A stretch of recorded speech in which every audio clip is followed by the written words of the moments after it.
Aquí inicia La Fosa Escéptica, un lugar para ejercitar la mente, con Alfonso Villalpando.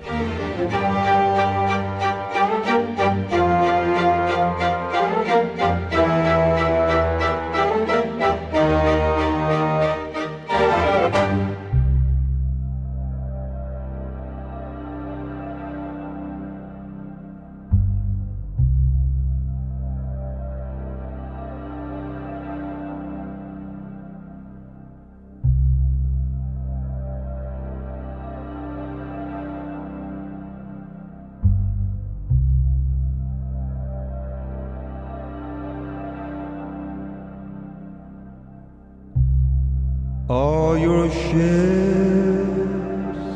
have left their moorings,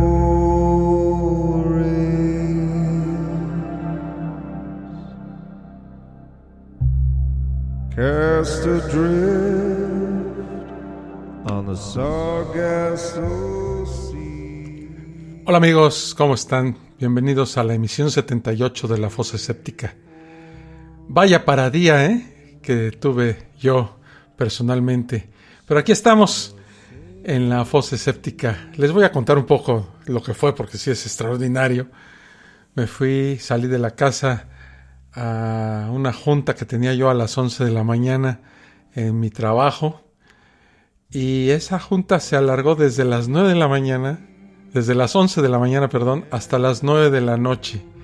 Todavía en lo que nos despedimos y todo, fueron como las 9:30. Total, para no hacerles el cuento largo, llegué a esta casa, que es la de ustedes, a menos de que un notario certifique lo contrario, como eso de las 11:30, 12 de la noche, porque como ya lo he comentado, vivo a las afueras de la Ciudad de México, 1:30, 1:15, dependiendo del tráfico, hasta esta casa. Y ahorita son exactamente la 1 de la mañana. ¿Y por qué estoy haciendo esta fosa escéptica a estas altas horas de la madrugada, de la mañana ya? Porque desde todo el día en la junta y eso estuve pensando que bien puede ser hoy el día que hagamos la primera fosa del 2x1. Esto es tocar dos temas en una sola fosa. Entonces vamos a tocar dos temas que me parecen interesantes. Uno, la Santísima Trinidad y su aberrante y absurdo misterio, una invención creada por lo que vamos a averiguar un poco más adelante. Y como segundo tema, fíjense que me encontré mientras busco los temas para las fosas, me encontré con un chamaco italiano que ha sido beatificado este mes de octubre, que ya finaliza, y ha sido beatificado de una manera extraña, apresurada, para convertirlo en el primer cibersanto de la historia. Entonces, como es una historia, es una noticia, puede decirse, que va a pasar de moda, dije, no se puede pasar más el tiempo sin tocar este tema. Y bueno, pues aquí estoy, a estas horas de la madrugada, tratando de hacer esta fosa escéptica. Así es que, sin más, comenzamos.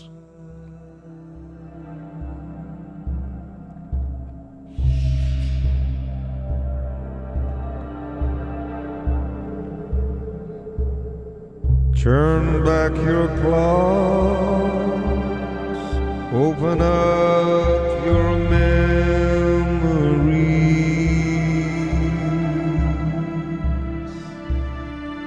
beneath the veil where time stands. El misterio de la Santísima Trinidad siempre ha sido un problema para la Iglesia Católica, esto del concepto dogmático de la Santísima Trinidad.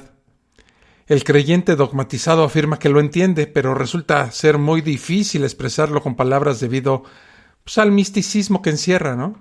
Sin embargo, lo que los verdaderos creyentes no saben o no les interesa saber es que este supuesto misterio fue todo mangoneado por hombres llenos de ambición y poder. Cristo, conforme la doctrina de la Iglesia, es la segunda persona de la Santísima Trinidad, con el Padre siendo la primera y el Espíritu Santo la tercera. Cada una de estas divinas personas es Dios. Cristo es su propio Padre y su propio Hijo. El Espíritu Santo no es ni Padre ni Hijo, pero sí ambos. De ahí la denominación que le he puesto al título de esta fosa de la Santísima Trinidad o el 3 por 1, ¿no? El Hijo fue, para que vean nada más ustedes el lío en el que se están metiendo los religiosos, ¿no? El Hijo fue engendrado por el Padre, aunque ya existía antes de ser engendrado. Exactamente lo mismo antes y después. Jesucristo es tan viejo en relación con su Padre y tan joven en relación con su Hijo. El Espíritu Santo procede del Padre y del Hijo, pero ya era igual a ellos antes de proceder, o sea, antes de existir. Asimismo, Él tiene la misma edad que los otros dos. Todo eso relacionado con la edad. Paso del tiempo, según el criterio humano, resulta que es otro misterio el que ellos no hayan tenido principio ni fin. El misterio trinitario es el dogma que probablemente más controversias ha suscitado, y por eso lo estamos tratando en esta ocasión en la fosa escéptica. Mismo en el seno de la cristiandad, porque nunca alguna religión monoteísta que dice ser ha tenido el concepto de un Dios divisible en tres identidades distintas, Padre, Hijo y Espíritu Santo, y aún así continúa siendo uno solo. Con eso nos quieren hacer creer que es un misterio que no se puede resolver por el razonamiento humano. Pues que se lo pregunten a Constantino I por haber armado este tremendo lío. De esta manera afirman que el Padre es Dios, que el Hijo es Dios y que el Espíritu Santo es Dios, y que estos tres dioses hacen un solo Dios. Por lo tanto, de acuerdo con las particulares tablas aritméticas celestiales de multiplicar, 1 y 3 veces 1 es 1. Y de acuerdo con la regla de sustracción del cielo, si disminuimos 2 de 3, sobran 3. La regla de sumar también es extraña. Si sumamos 2 a 1, tenemos apenas 1. Cada uno es igual a sí mismo y a los otros dos, por lo que podemos sacar en conclusión sobre las muchas religiones habidas en el correr de la historia de la humanidad, y han sido muchas, nunca hubo y posiblemente nunca habrá algo más absurdo, idiota y abominable como es el dogma de la Santísima Trinidad. Porque pónganse en este problemón, en medio de este problemón. Dios se manda a sí mismo a la tierra, porque el Hijo también es Él, o sea, Él se manda a sí mismo para tenerse a sí mismo a través de una judía virgen, que aparte es casada, y eso es otro misterio, porque como siendo casada también es virgen, embarazada por uno de ellos, que es la paloma o el Espíritu Santo, para tenerse, que Él es el mismo, para tenerse a sí mismo y liberar al hombre del pecado que Él mismo o los tres inventaron. Yo, la verdad, no entiendo nada. Los cristianos están delante de un gran dilema que dura ya unos 1694 años, si contamos desde el año 325 del Concilio de Nicea. Pero como le han dicho hasta la saciedad de que es un misterio de hace 2000 años a todos los religiosos, pues no se dan cuenta ni piensan que los están engañando. Pero aquí mismo en la fosa escéptica lo vamos a revelar, quitándole claro lo místico, divino, y en la medida de lo posible esa gran capa de idiotez que ha ido acumulando con el paso de los siglos. El Antiguo Testamento dice: y yo Yo soy Yahvé y fuera de mí no hay ningún salvador. La salvación viene de Jehová, pues yo soy el Señor tu Dios, el Santo de Israel, tu Salvador. Ok. De acuerdo con el denominado Antiguo Testamento, solamente Dios puede ser el Salvador. Para que Jesucristo pueda ser el Salvador, Él también tiene que ser Dios.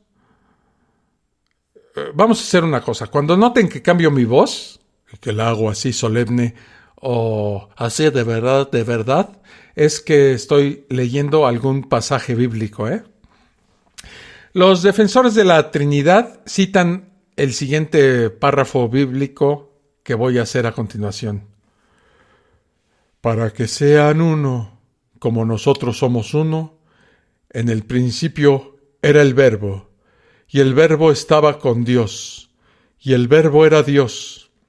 Como tú, Padre, estás en mí y yo en ti. Yo y el Padre somos uno. Quien me ve, ve al Padre. Creerme, yo estoy en el Padre y el Padre en mí, pues Él habita corporalmente toda la plenitud de la divinidad. ¿Le entendieron? Yo tampoco. Los evangelios tienen muchos más versículos negando la Trinidad, más que confirmándolos. ¿Por qué me llamas bueno? Nadie es bueno, solamente Dios. Porque mi Padre es mayor que yo. Mi doctrina no es mía, mas de aquel que me envió. Padre mío, si es posible, aparta de mí este cáliz. Con todo, no sea como yo quiero. Pero si, como tú quieres, Dios mío, ¿por qué me abandonaste? De aquel día y ahora nadie sabe, ni los ángeles del cielo, ni el Hijo, solamente el Padre, que habiendo subido a los cielos, está sentado a la diestra de Dios. ¿Qué jaladas son esas? Qué confuso y qué intrincado esto de la Santísima Trinidad. Todavía quedan muchísimas otras citaciones alegóricas, pero pues, la verdad es que no tengo ni el tiempo ni las ganas de seguir leyendo tanta pendejada. Es aquí el dilema. Los cristianos saben que para que Jesús sea el Salvador de la humanidad, Él tiene que ser Dios también. Son los evangelios quienes lo dicen. Si Él no fue Dios, entonces Él no podría ser el Salvador. Su muerte no tendría ningún sentido. Obviamente los cristianos fueron los inventores de la denominada Santísima Trinidad para que de esa manera pudiera encajar la divinidad de Cristo. Él es hombre, Él es Dios, Él es ambos. Él tiene que serlo para poder ser el Salvador. Infelizmente, Él es, en el mejor de los casos, pues un indeciso. Algunas veces dice que Él es Dios, que son uno solo. Otras admite que Dios sabe de las cosas que Él ignora y hace cosas que Él no puede hacer. La verdad es que los cristianos andan hechos bolas y se meten en líos tremendos para probar el dogma de la Trinidad. Es por lo que admiten que es un misterio y que nosotros somos muy pendejos, muy limitados para entenderlo. Los evangelios son la palabra infalible y perfecta de Dios. Tenemos que gritar que no es así. Pero entonces, ¿cómo fue que el dogma de la Santísima Trinidad llegó a existir? ¿Cuáles fueron los orígenes de esta Santísima Trinidad? ¿Quién la inventó? Los orígenes de la Trinidad son absurdas para los libres pensadores y, como nosotros, ateos. Ocurre lo mismo y en concreto con la mayoría de las historias cuestionadas y relacionadas con los orígenes de la cristiandad. Ha habido muchos fraudes aún hoy en día, a pesar de los avances científicos que niegan todas las supuestas existencias divinas. A todo eso no olvidemos los grandes derramamientos de sangre. Muchas vidas fueron cegadas antes de que el invento descarado de la Santísima Trinidad fuese por fin adoptado. Como todo el clero cristiano sabe, pero no les conviene divulgarlo en los hoy púlpitos televisivos, La palabra Trinidad no aparece en la Biblia para nada. Y no se deja ver porque proviene de una doctrina que evolucionó poco después en los comienzos del actual cristianismo político-religioso. Fueron procesos manipulados, como todos los dogmas, sangrientos y mortales para los opositores, hasta que finalmente consiguió la Iglesia que este dogma fuera aceptado. La conclusión es tajante e inapelable a la razón humana: el no creer en el divino misterio. Te podría haber costado, ¿verdad?, no creer en esto de la Santísima Trinidad. Pues te podría haber costado la vida en los muchos patíbulos ideados o copiados de otras creencias por parte del entonces cristianismo. Hoy podemos denunciar estos y otros muchos crímenes, aunque no por eso los pueblos han abierto los ojos que le cerraron herméticamente cualquiera de estos dogmas. La Santísima Trinidad y todas sus incoherencias resulta ser el principal dogma central de la fe y vida del cristianismo. De no ser así, con certeza no existiría. Y este misterio solamente Dios nos los puede explicar una vez que llegues al paraíso. Pero, ¿y si eres ateo? La encarnación del Hijo de Dios revela que Dios es el Padre eterno y que el Hijo es consubstancial del Padre, es decir, que Él es el Padre y como Padre es el mismo, Dios único. ¿Pero qué lío tan grande? Todo es inconcebible a la razón humana. La única que prevalece, pues todo lo demás es un montaje teatral para engañarnos, para manipularnos, como veremos más adelante. Hagamos una pequeña pausa y cuando regresemos veamos cómo empezó a crearse esto de la Trinidad. Ya regreso. Estás escuchando La Fosa Escéptica, un lugar para ejercitar la mente.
Ya regresamos aquí a la fosa escéptica.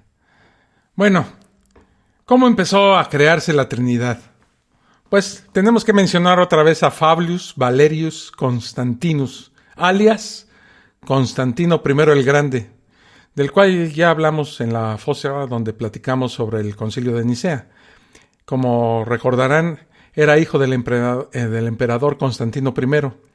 Cuando su padre murió en el 306 de nuestra era, pues él se convirtió en el emperador de la Bretaña, Galias y España. Poco a poco fue asumiendo el control de todo el imperio romano.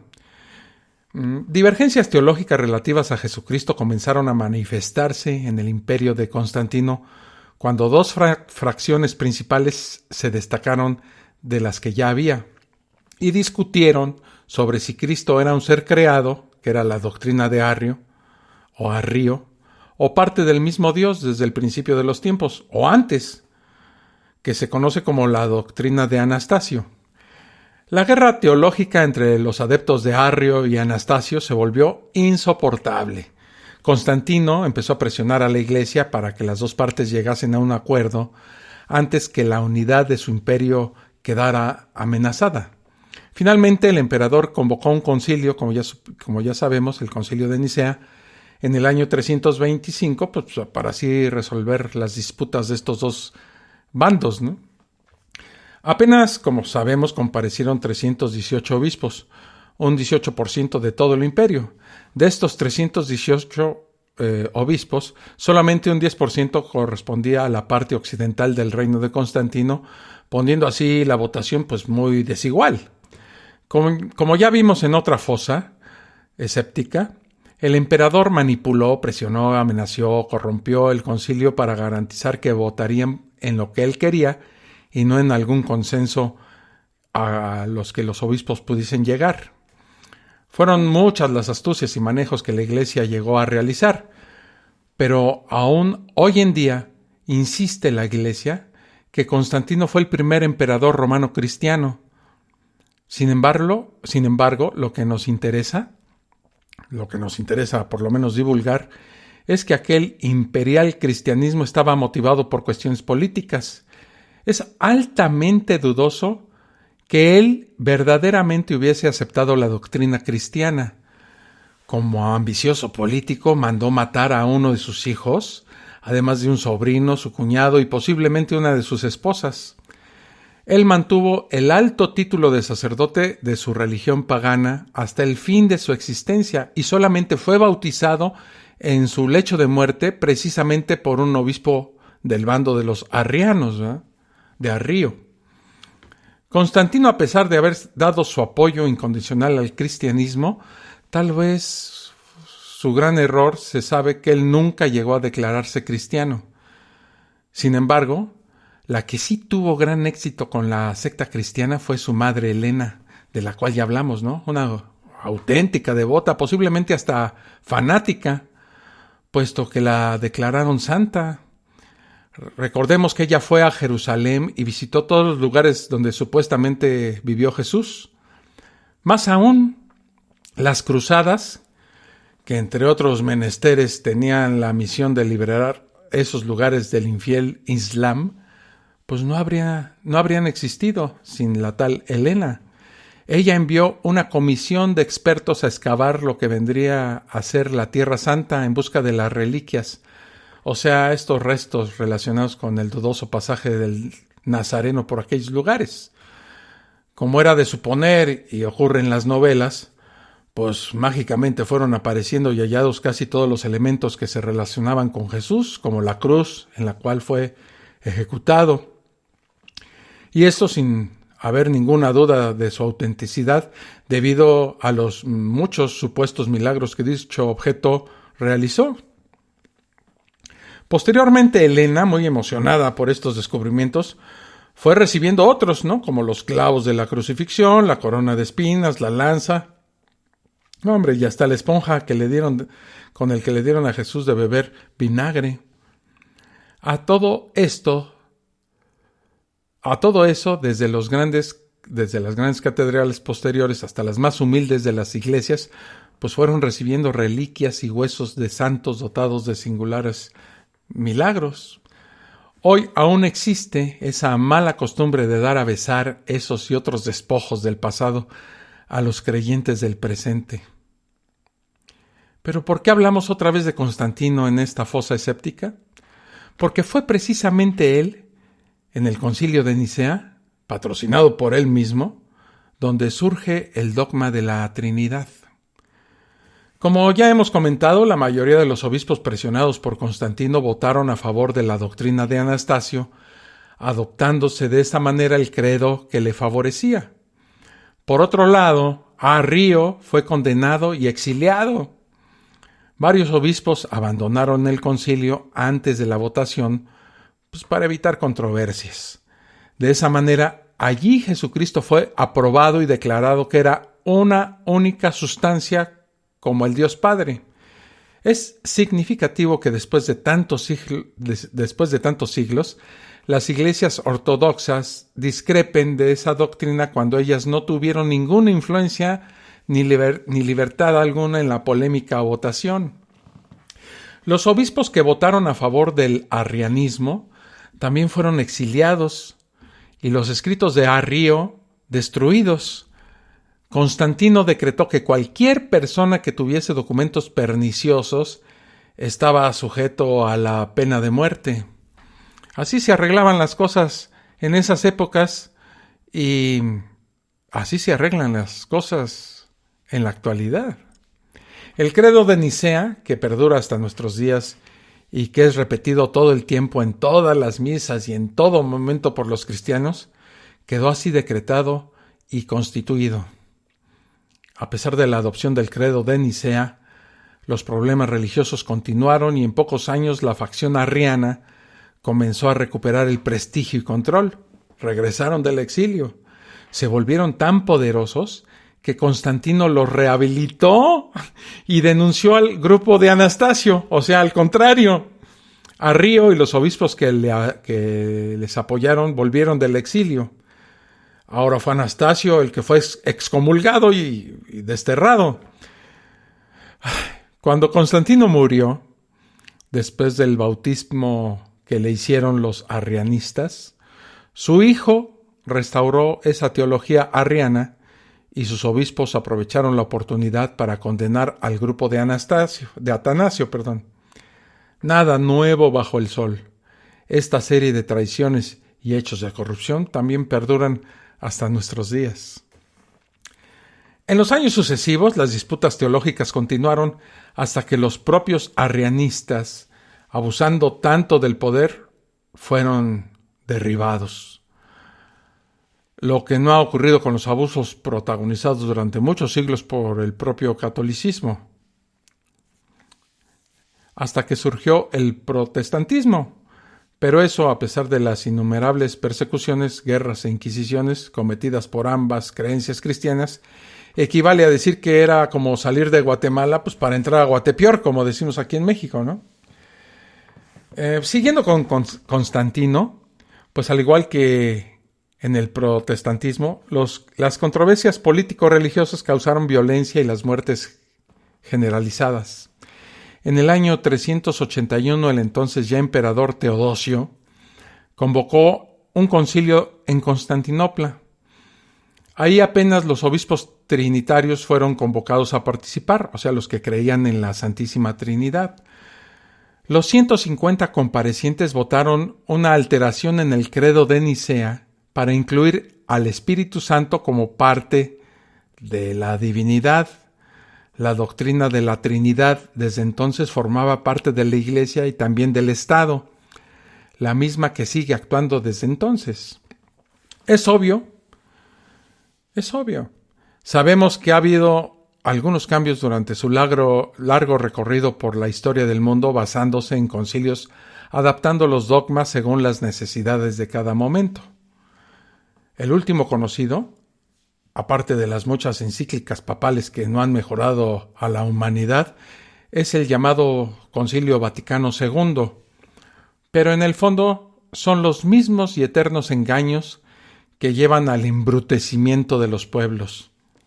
Y no digamos cuando usan la cruz junto con la espada, o el cañón o el fusil, ¿verdad? O la ametralladora. Aquellos obispos arrianos disidentes de esa vez fueron expulsados de la iglesia y excomulgados, empezando así su decadencia hasta que desaparecieron totalmente perseguidos por los católicos. El credo de Anastasio completó la divinidad de la Santísima Trinidad.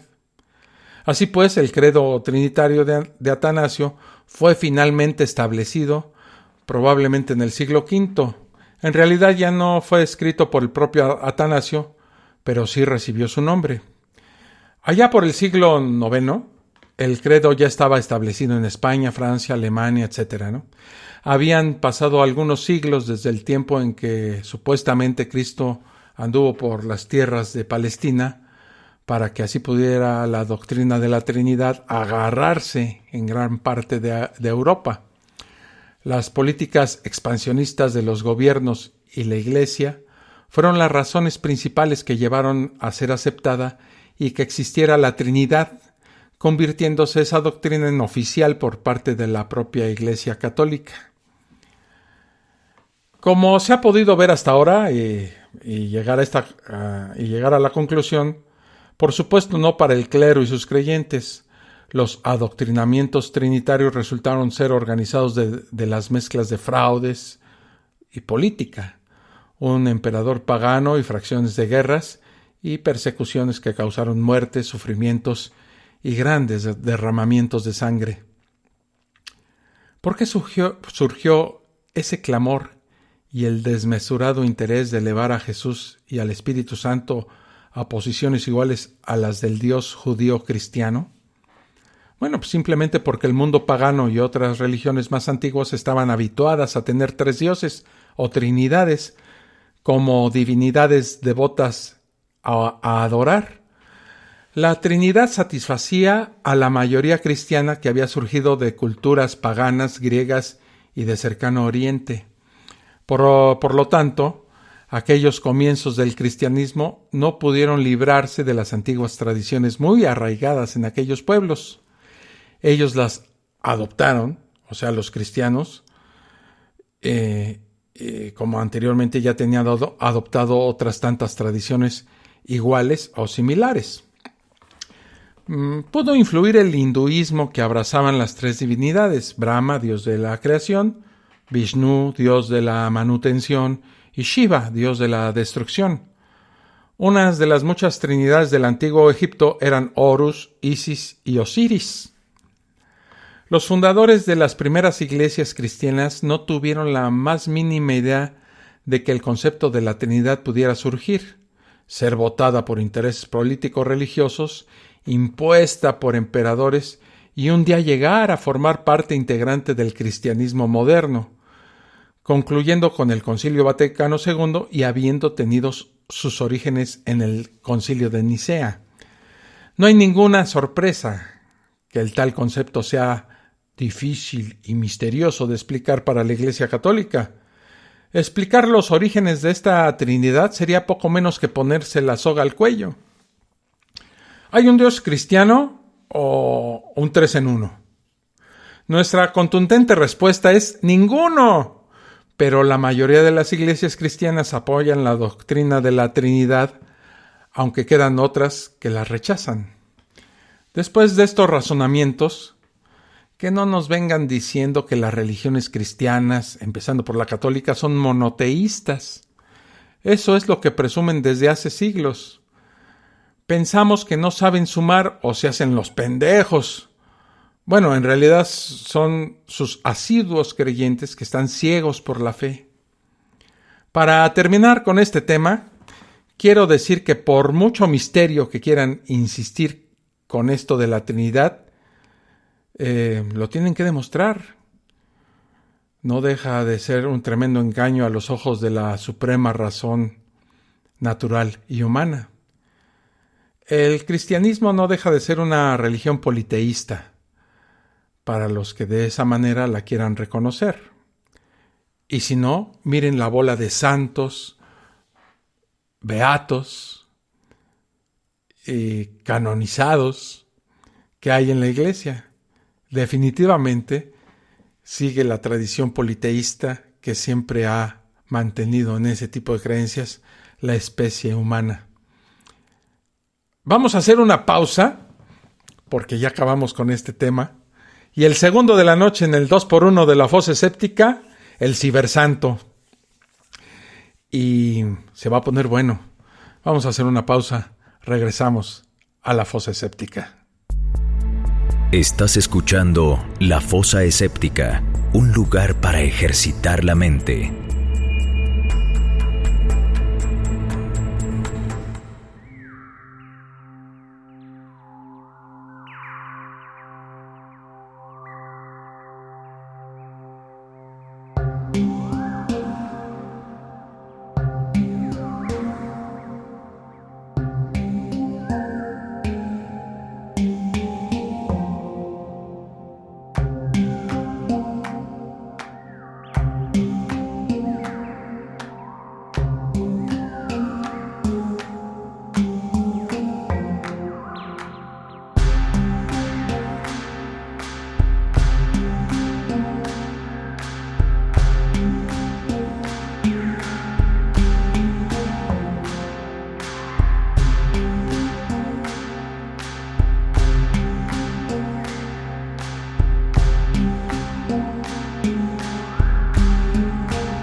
Ya regresamos a la fosa escéptica.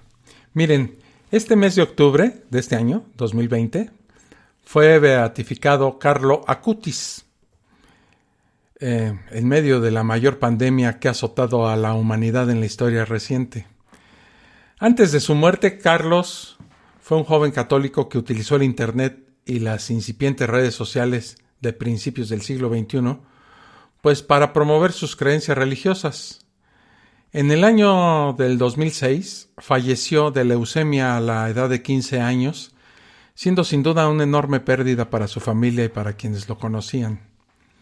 El 5 de julio del 2018, Carlo Acutis fue declarado venerable por el Papa Francisco y 14 años después el Vaticano tomó la decisión de beatificarlo con el objetivo de convertirlo en un santo del nuevo milenio, también llamado el cibersanto, como se le ha mencionado en los periódicos. Una de las supuestas pruebas de su santidad es, como lo señala la mayoría de los medios de comunicación, que el cuerpo de este muchacho, después de todos estos años de haber sido enterrado, fue encontrado en estado de incorruptibilidad, siendo esta una prueba de su santidad. Ya hablamos de los santos incorruptos y que la Iglesia toma esta condición de la incorruptibilidad del cuerpo del muerto, o sea, del cadáver, como una prueba de santidad. Cabe destacar que un milagro ocurrido en el 2013 y adjudicado a Carlos Acutis es la única evidencia que el Vaticano necesitó para su beatificación. Hay muchas irregularidades alrededor de la figura de este Carlos Acutis y algunas de ellas voy a hablar a continuación. Miren, quiero aclarar primero que yo no estoy en contra de la persona que fue en vida Carlo Acutis. Nació en 1991 en Londres, Inglaterra. Proviene de una familia italiana originaria de Lombardía. Por motivos laborales, su familia se traslada a Milán. Al parecer, Carlo fue un chico ejemplar, gran católico, que sorprendió a todos por su devoción hacia la fe que profesaba. Su interés de llevar a todos la doctrina en la que creía lo llevó a utilizar como herramienta de propagación de sus creencias el Internet y la tecnología. Definió a la Virgen María como la única mujer en su vida y creo que murió virgen. Curioso. En octubre del 2006 enfermó. Parecía una gripe común, pero era una leucemia del tipo M3, que es la más agresiva de todas. 3 días después del diagnóstico, el 12 de octubre del 2006, falleció en el Hospital San Geraldo de Monza, Italia. Así terminaba la vida de forma temprana y súbita de un buen chamaco, ¿no?, que durante toda su corta vida quiso hacer lo mejor posible de acuerdo a sus propias creencias. Ya esta breve biografía de Carlo Acutis nos hace plantear varias preguntas. A ver, si supuestamente Carlo era un instrumento de Dios para propagar la fe católica, ¿por qué falleció tan joven? Dios es el responsable de todo lo que ocurre en el universo, desde el nacimiento de una hormiguita hasta el estallido de las galaxias. Pues dicen que ni una hoja cae al suelo sin el permiso de Dios. Bueno, al menos es lo que dicen los creyentes, ¿no? Esto nos lleva a plantear 3 diferentes escenarios sobre la muerte de Carlo Acutis. Primer escenario. Carlo muere porque Dios así lo quiso, que en palabras claras y frías quiere decir que Dios lo mató, dándole esa horrible y rápida enfermedad. Segundo escenario. Carlos fallece porque Satanás, el rival cornudo de Dios, lo asesina porque estaba llevando la palabra de Dios a mucha gente. Bueno, esta alternativa deja muy mal parado a Dios porque no solo permite que Satán le mate a uno de sus siervos, sino que quedaría demostrado que el de rojo es más poderoso que el mismo Dios, ya que Dios no pudo hacer nada para evitar la muerte de este muchacho. Tercer escenario. La muerte de Acutis es totalmente independiente de Dios o del diablo y simplemente ocurrió como algo normal que a veces pasa en la naturaleza. Esta opción es peor aún, ya que nos demostraría que hay cosas independientes de Dios y sobre la cual no tiene poder ni influencia. También dejaría de lado todas las oraciones y ruegos que la familia y amigos de Carlos hicieron con la intención de que no muriese. Mal asunto, porque pues nada de eso funcionó. En todo caso, cualquiera de las tres opciones dejaría muy mal parado a Dios, que en su magnanimidad y superpoderes, pues no pudo hacer nada por el joven católico. Miren, puede ser que algún cristiano que por curiosidad o error esté oyendo esta fosa séptica nos diga que existe otro escenario más, que es el siguiente, que Dios haya elegido a Carlo para que propagara su palabra como un santo. Es decir, que Dios lo mató porque le era más útil muerto que estando vivo. Bueno, parece que esta opción es inclusive más terrible que cualquiera de las anteriores. Cortar la vida de un joven solo por motivos religiosos, pues es aberrante, ¿no? El que un Dios todopoderoso necesite de un niño muerto para propagar la fe es un argumento que más bien va en contra de la bondad y misericordia de Dios, así como de su incapacidad para divulgar su propia fe y creencias entre los humanos, pues por él mismo, ¿no? ¿Cómo matar a un joven puede ser bueno para la Iglesia Católica? Ah, ¿verdad? Pensémoslo. Muchas agencias de noticias publicaron lo siguiente luego de la exhumación del cadáver de Carlo Acutis. Acutis, dice el periódico, fue enterrado en Asís por petición propia y su cuerpo fue exhumado el pasado 1 de octubre para la beatificación y fue exhibido. Hay fotografías en internet que muestran el cadáver dentro de una vitrina. Yo he visto esas fotografías y son realmente, pues si fuera religioso, son impactantes, ¿no? Su tumba fue abierta en un evento en el santuario de la expoliación en Asís y sus restos, vestidos con una sudadera y zapatillas deportivas, una sudadera, por cierto, azul, causaron gran sorpresa en la red. Y es que el cuerpo del joven fallecido hace 14 años se encontraba en perfecto estado de conservación, sin signos visibles de deterioro propios de la putrefacción de un cuerpo, ¿verdad? Cientos de páginas web de noticias han publicado titulares similares a «El cuerpo de Carlo Acutis fue encontrado incorrupto», lo cual es falso a todas luces. Buscando el alarmismo y el efectismo, muchas agencias de noticias, sin hacer el más mínimo esfuerzo de investigación y verificación, han declarado incorruptible al cuerpo exhumado de Carlos y haciéndole creer a la Grey católica que es un milagro más que rodea la vida y muerte del joven. Haciendo una declaración oficial, eso sí, en voz bajita, pues para que no se enteren muchos, un vocero del Vaticano ha tenido que desmentir la noticia. Y dice así. Antes quiero decirles que el día de la apertura de la tumba para exponerla al público, en una nota difundida ese mismo día, el obispo Domenico Sorrentino señaló que las noticias que circulaban en torno a las reliquias del Beato Carlos, el Beato Carlos, sí entienden el doble sentido, bueno, Beato Carlos. Carlo Acutis, según esto, su cuerpo, el estado que presentaba el cuerpo no respondía a la verdad al decir que el cuerpo haya sido encontrado incorrupto.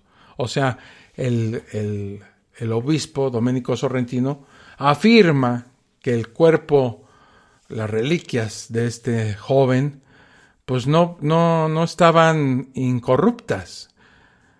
Y dice así: el acto de la exhumación en el cementerio de Asís, ocurrida el 23 de enero del 2019 en vista al traslado al santuario, fue encontrado, o sea, el cuerpo, en el normal estado de transformación propio de la condición post-mortem. Dice estado de transformación, pero eso es la putrefacción, el cuerpo está podrido, pues, ¿no? Si bien transformado este cuerpo, pero con varias partes todavía en su conexión anatómica. Traten de imaginarse eso, ¿verdad? Fue tratado este cuerpo con técnicas de conservación y de integración normalmente practicadas para exponer con dignidad a la veneración de los fieles los cuerpos de los beatos y de los santos. O sea, de alguna manera este obispo de nombre Domenico Sorrentino, está confirmando y diciendo que a todos los santos, antes de exhibirlos, los han sometido a un proceso de embellecimiento, por así decirlo, para que sean dignamente presentados ante sus fieles, con lo cual destroza no solo la santidad del cuerpo incorrupto de Carlos, sino la de todos los santos que ha habido en la historia del cristianismo, ¿verdad? Y además agrega que fue una operación que se llevó a cabo con arte y amor. La reconstrucción de la cara con una máscara de silicona fue particularmente exitosa, dice el obispo. Perdón, ya le pegué al micrófono. Espero que no se haya oído muy fácilmente, pero es que esto me pone hasta de malas, ¿no? El mismo obispo está afirmando, está corroborando esta idea, ¿verdad? Esta realidad de que antes se usaba cera para formar la cara y las manos, que son los únicos elementos físicos expuestos en el cuerpo de un santo que es expuesto de esta manera. Pero en la actualidad a este santo, a este cibersanto, como es el cuerpo de Carlo Acutis, le reconstruyeron la cara con una máscara de silicón. Este cadáver tan bien conservado que se suele ver en los medios de comunicación no es más que una reconstrucción de un cuerpo descompuesto. Y la cara incorrupta del difunto joven no es más que una máscara de silicona. Esto no es nuevo, La Iglesia Católica está acostumbrada a ocultar o mentir descaradamente a sus fieles sobre la incorruptibilidad de sus santos. Como podemos notar, el show que siempre ha montado la Iglesia Católica con la muerte, pues ya es un clásico. Se necesita un milagro comprobado por la misma Iglesia Católica, claro, para declarar a alguien beato. Así es que vamos a ver, después de esta pausa, cuál fue el milagro que supuestamente realizó Carlo Acutis para que la Iglesia lo convierta en el famosísimo ahora Beato Carlos. Hacemos una pausa pequeña, regresamos. Estás escuchando La Fosa Escéptica, un lugar para ejercitar la mente.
Mateus se llama el nombre del chamaquito brasileño por el cual Carlos Acutis es considerado beato. El 22 de febrero de este año, el Papa aprobó el milagro que el joven que murió a los 16 años en el 2006 obró curándolo de una enfermedad letal. Eso es lo que dicen. Este chico brasileño sufría de una enfermedad llamada páncreas anular.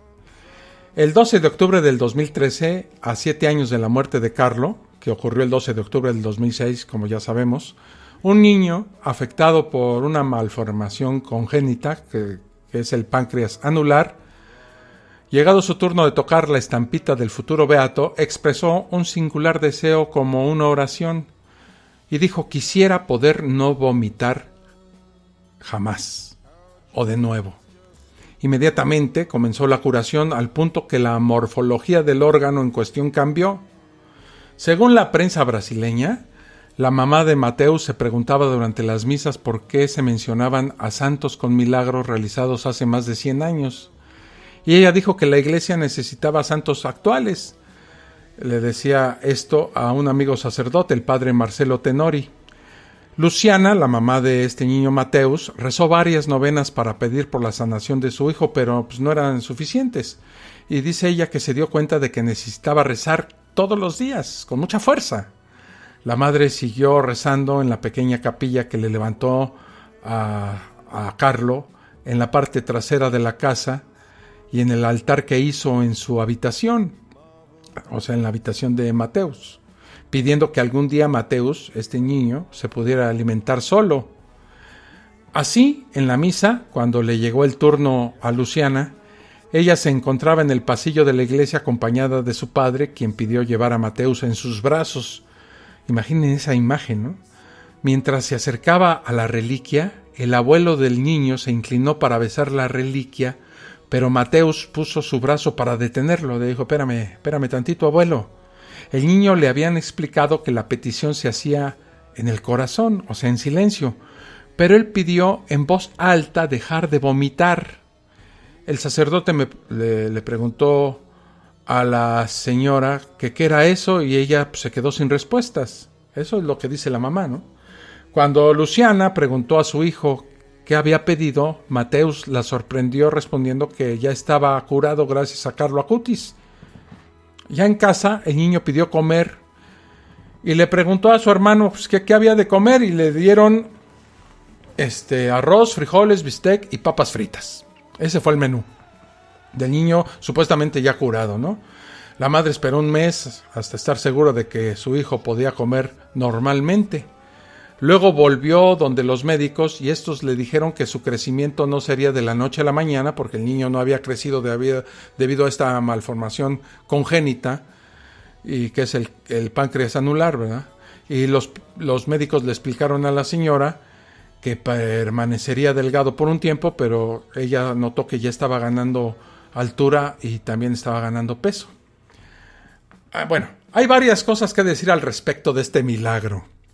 Llama poderosamente la atención que la madre de Mateus y el mismo niño llevaban tiempo rezando a Dios y a quién sabe qué tanta cantidad de santos y vírgenes y no había pasado nada. No es hasta que le rezan a la reliquia de Carlo Acutis cuando el niño mejora. Esto no hace otra cosa que comprobar que todos los rezos y oraciones anteriores no valieron de nada y que una oración a un chico que ni siquiera es beato es más poderosa que orar al propio Dios o cualquier otro santo establecido. ¿A alguien más le parece incoherente esto? Hay que recordar que el niño enfermo no se curó. Eso sí, mejoró, pero no hubo una curación total y absoluta. Yo no sé si mejorar de una enfermedad es suficiente evidencia para beatificar a alguien. A ver, vamos a ver qué es esto del páncreas anular. Bueno, es un anillo de tejido pancreático que circunda el duodeno, que es la primera parte del intestino delgado. La posición normal del páncreas es del lado del duodeno, pero no alrededor. El páncreas anular es un problema presente al nacer, o sea, es un defecto congénito. Los síntomas ocurren cuando el anillo del páncreas comprime y estrecha el intestino delgado, de manera que el alimento no puede pasar fácilmente o no puede pasar del todo. Los síntomas son sensación de estar lleno después de comer y náuseas o vómitos. El tratamiento casi siempre implica hacerse una cirugía para realizar una derivación en la parte bloqueada del duodeno. ¿Expectativas que tienen con esta enfermedad? Bueno, el desenlace clínico con frecuencia es bueno con esta cirugía. O sea, te curas con una cirugía de estas. ¿Son ideas mías o no parece una enfermedad tan grave y alarmante? Entre los miles de milagros que Acutis hubiera podido realizar, como curar cánceres o accidentes y amputaciones, pacientes moribundos, enfermos por el coronavirus o cualquier otra enfermedad letal, ¿verdad?, decidió curar este nuevo beato a un niño cuya sintomatología era que se llenaba después de comer y tenía náuseas y vómitos. Evidentemente es una afección que compromete la salud de cualquiera, y más aún si es el de un niño, pero no parece tan espectacular el milagro, ¿no? Sobre todo porque con una cirugía puede resolverse. Sin duda fue más que apresurada y conveniente elección del milagro para la beatificación del santo del nuevo milenio. ¿O ustedes qué piensan? Hagamos la última pausa de la fosa escéptica antes de estas conclusiones sobre este caso en particular.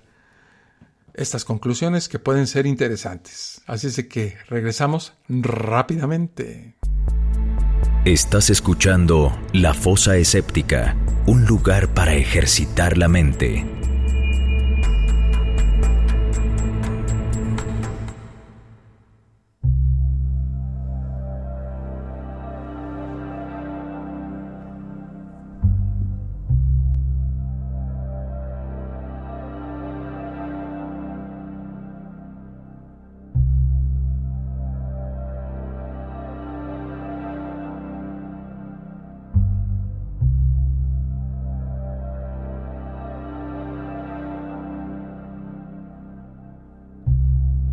All your ships have left their mooring. Regresamos para las conclusiones sobre este caso de Carlo Acutis y su beatificación. Es muy evidente que el rol de la Iglesia Católica ha venido en decadencia en los últimos años. Los católicos son cada vez menos, y toda la corrupción y perversidad de la Iglesia está cada día más expuesta. Los escándalos de pedofilia, enriquecimiento ilícito, homosexualidad, sin dejar de lado el oscuro pasado que involucra quemar brujas, la Inquisición, el evidente retraso del avance científico y un largo y horroroso etcétera.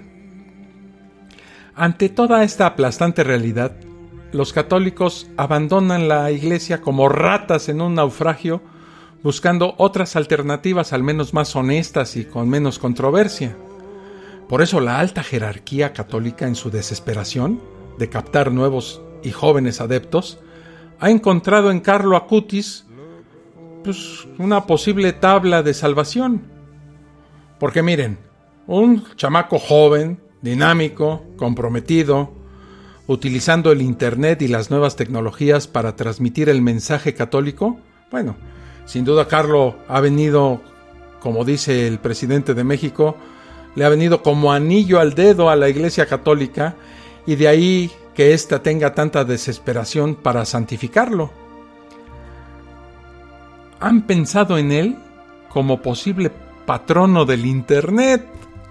Háganme el sagrado favor, ignorando que con el buen uso del internet se puede desmentir y descubrir todas las farsas, mentiras y manipulaciones que, como este caso, ya la Iglesia Católica nos tiene muy acostumbrados. Hasta aquí esta fosa escéptica del día de hoy. Espero que les haya interesado. He recibido mensajes, he recibido comentarios. No los voy a leer en esta ocasión, los guardo para las próximas fosas escépticas. Hoy un amigo mío que quiero mucho, también escritor en Televisa, compañero mío, Juan Carlos Castellanos, me dijo que había oído una de las fosas, y eso me llenó de mucho orgullo. Y si está oyendo esta, le agradezco mucho la mención y el reconocimiento y la felicitación. A todos ustedes les agradezco mucho que se sigan uniendo a esta comunidad de la fosa escéptica. Por mi parte ha sido todo. Que se la sigan pasando bien y cuídense, ¿eh? Hasta la próxima. Esto fue La Fosa Escéptica, un lugar para ejercitar la mente, con Alfonso Villalpando. Te esperamos en el próximo capítulo a través de Spreaker, Spotify, Apple Podcasts y iVoox.